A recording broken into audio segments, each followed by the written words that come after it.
Walaupun di sini ada akte Nipo Mardia, akte notaris itu nomor 10 itu masih wajar, tetapi pengesahannya di badan di Kemenkumham sudah dibatalkan. So, stay tune always in channel YouTube-nya Grup PS1 Sedunia, Loyalis Madiun, and don't go.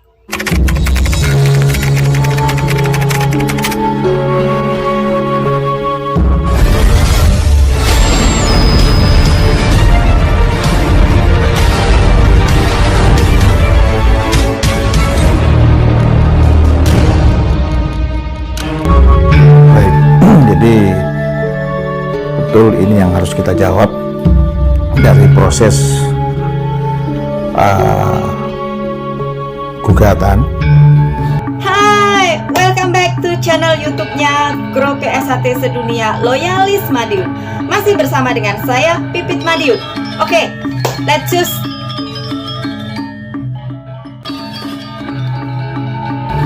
Di PTUN terkait yayasan.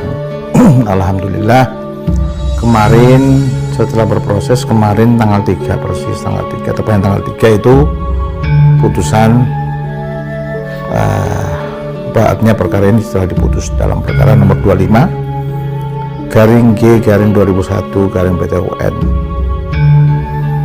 tentang apa itu, tentang pengesahan pembatalan pengesahan pengurus yayasan Setiati Ternate yang mendasar pada akte nomor 10 yang dikeluarkan oleh kantor notaris pejabat notaris Mardia di Bantul, ya, di mana putusan tersebut hasilnya alhamdulillah mengabulkan gugatan. Di dalam amal putusannya mengabulkan gugatan para penggugat untuk seluruhnya, diantaranya membatalkan pengesahan tersebut dan mencabut segala apa yang menjadi dasar dilakukan oleh mereka, kan?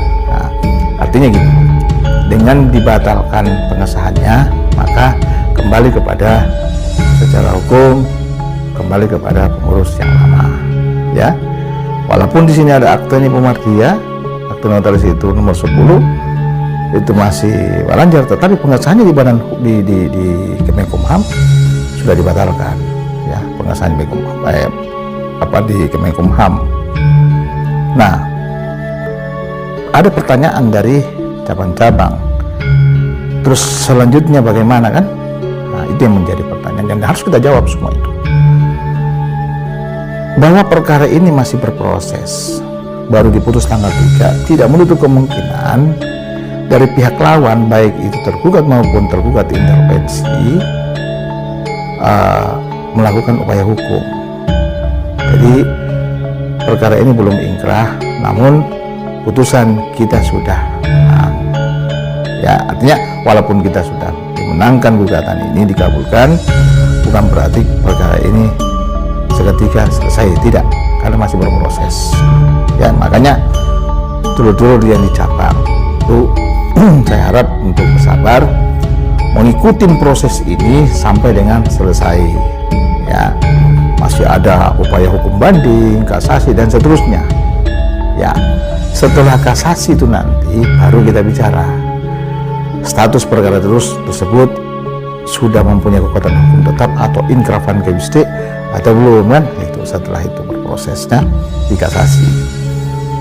Terus itu, Mas. Jadi intinya gugatan yang dilayangkan oleh saudara Kang Mas Bagus Rizky Dinarwan, Mas Dirman, Mas Benu terhadap pengesahan pengurus itu dikabulkan seluruhnya oleh Pengadilan Tata Usaha Negara Jakarta.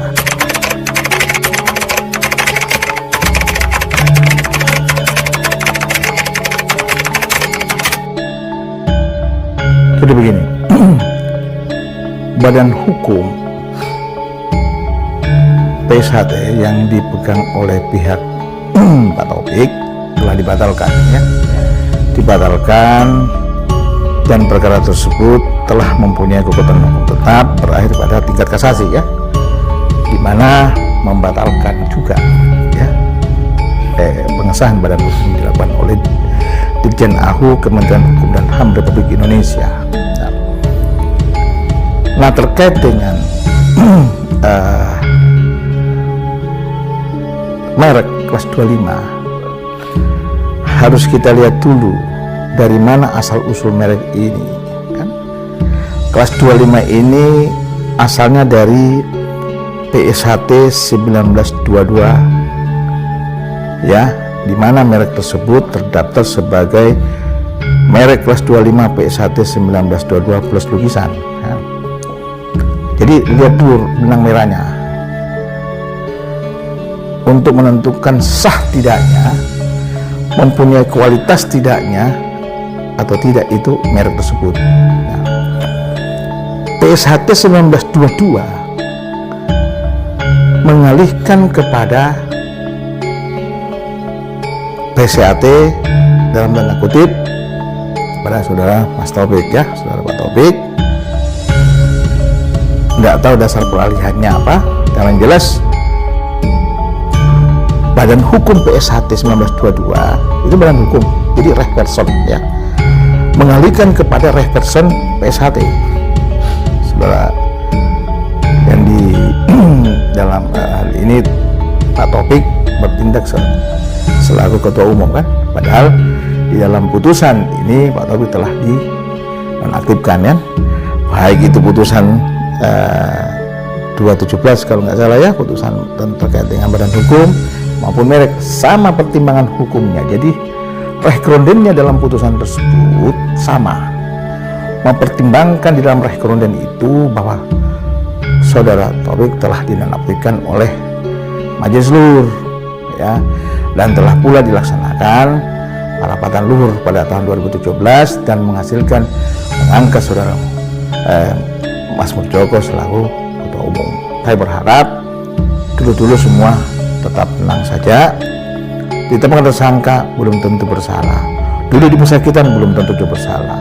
Yang bisa menentukan orang itu bersalah hanya itu merupakan kewenangan daripada majelis hakim ya, atau befukhid hakim, bukan polisi, jaksa dan sebagainya ya.